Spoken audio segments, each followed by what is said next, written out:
గంతకు తగ్గ బొంత అని సామెత ఎప్పుడైనా విన్నారా? వినే ఉంటారు. దానికి ఎగ్జాంపుల్ నేను మా హస్బెండే. ఎందుకంటే ఇద్దరం ముక్క లేనిది ముద్ద దిగదనే టైప్ అన్నమాట. సో ఇద్దరం మంచి నాన్ వెజ్ లవర్స్.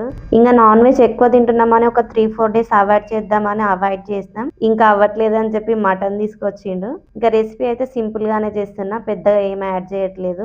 రెగ్యులర్ వేలోనే చేస్తున్నా, అందుకే ఏం ఎక్స్ప్లెయిన్ చేయడం లేదు రెసిపీ. మీలో ఎంతమంది నాన్ వెజ్ లవర్స్ ఉన్నారో పక్కా కామెంట్ చేయండి.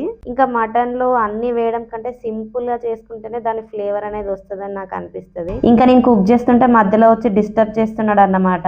నార్మల్ గా అయితే కిచెన్ లోకి రాడు, బట్ ఎప్పుడైనా ఇలా ఇంట్లో ఉంటే వస్తాడు ఖచ్చితంగా. ఆ వన్ డే కడాయిని అయితే ఇగ్నోర్ చేయండి. తొందరలోనే కొత్తది తీసుకుంటాం, దేనికైనా టైం రావాలంటారు కదా, దానికి కూడా టైం రావాలి తీసుకోవడానికి. సో మటన్ అయితే అయిపోయింది, ఇది కొంచెం లేతగానే ఉంది కాబట్టి ఉడికింది అన్నమాట. సో ఫైనల్ టచ్ లో మసాలా వేసిన, ఇంకా మా మాస్టర్ చెఫ్ చూస్తున్నాడు ముక్క ఉడికిందా లేదా, చూసి ఉడికిందని చెప్పిండు. ఇంకా కొత్తిమీరతో లాస్ట్ టచ్ ఇచ్చి స్టవ్ ఆఫ్ చేసిన.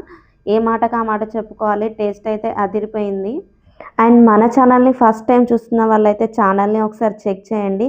మంచి మంచి నాన్ వెజ్ రెసిపీస్ రివ్యూస్ చేస్తూ ఉంటాను, డైలీ వ్లాగ్స్ కూడా చేస్తాను. అండ్ ప్లీజ్ లైక్ చేయండి, షేర్ చేయండి, సబ్స్క్రైబ్ చేసుకోండి. బాయ్.